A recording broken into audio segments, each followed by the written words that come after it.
Hi, I'm Jake Schefferstein, here to talk to you today about some conservation practices with farming. I'm also joined today with Jeff Miller from Cornell Cooperative Extension. One of the first things we're going to talk to you today about is how to control some erosion on side hills. So if Jeff will hold up our first demonstration farm, a little bit higher. So if you can imagine, it's back in the spring, back in May. I've got my tractor here. I'm gonna go along and work the field up and down. Gonna go through, I'm gonna plow it, disc it, get it all worked up all nice. Then I'm gonna go back through and plant everything.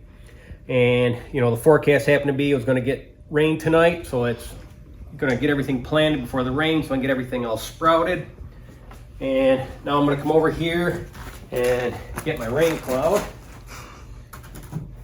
So I'm back home, waiting for it to rain, everything's good.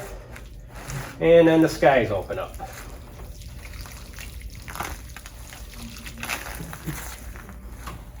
And we'll go a little bit more.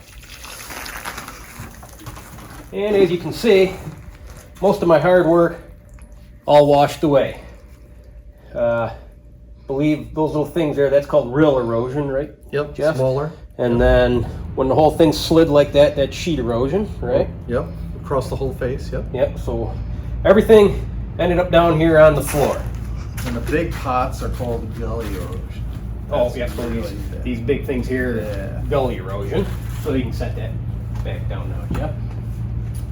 So obviously we don't want this to happen. And one of the reasons for that is the financial loss that just happened. So right here, we got an empty bag of seed corn. And so in here we've got, comes 80,000 kernels to a bag.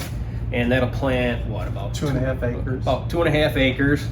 And just this one bag that plants 2.5 acres averages between $200 to $250 just for this one bag.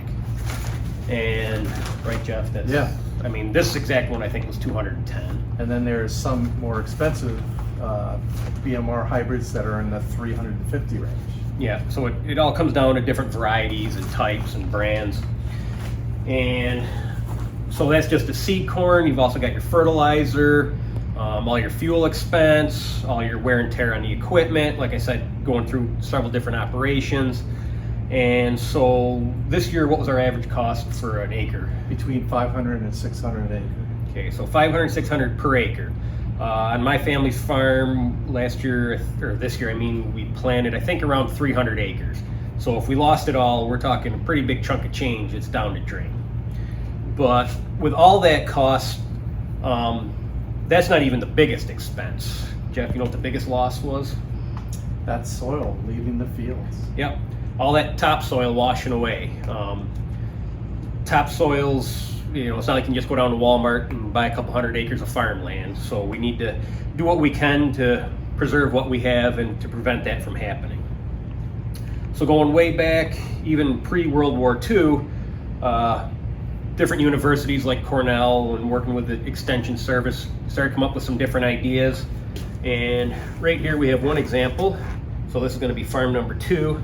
So what do we call that, Jeff? Strip cropping. Yep, strip cropping, or what's the other? Contour stripping. Contour farming, yep. So on this one, you can see, first off, we've got a couple different crops. This would be representative of like a hay field. So instead of just being one big cornfield, we've got hay, corn, and you'll also notice the fields are running side to side, so that's why it's called contour farming. It's following the contours of the land. So this one, instead of going up and down, we're gonna go sideways, go through, get it worked up, plant it. So let's see what happens when a rain cloud opens up this time. So with a real big storm, you'll see we are getting some erosion. But when it gets down here to the hay field, when it hits that sod, it acts like a brake to help hold things in place. So we are getting some erosion. If it was a real big storm, the cornfields might be lost, but we're helping to hold the soil in place. So just, you know, one of the examples of what we can do to help keep our soil in place. Another thing you can set that down, I guess. Another thing we can do is reduce the number of trips and the amount of tillage we do with the land. Like I said, in this first example, I went through, plowed, disked, everything. On our farm, we do what's called reduced tillage, where we might just go through with like a chisel plow and one pass with a disc, or maybe just one pass with a disc. There's also no-till, where you just go into last year's stubble with the planter and with the planter, plant it right on top without tilling it at all.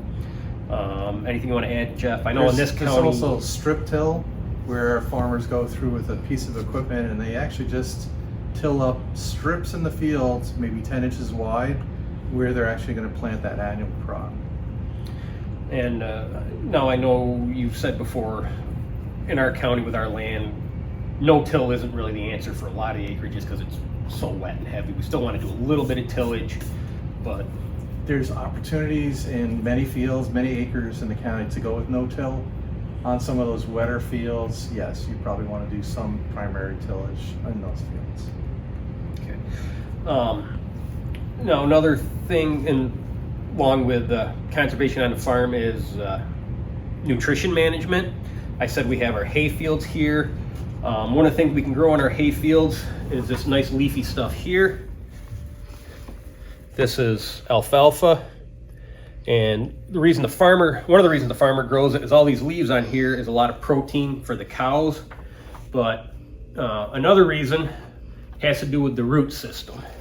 Now see those nice long tap roots on there? Now the benefit of that, one, it helps hold the soil in place, like with these examples, it digs down in, anchors itself.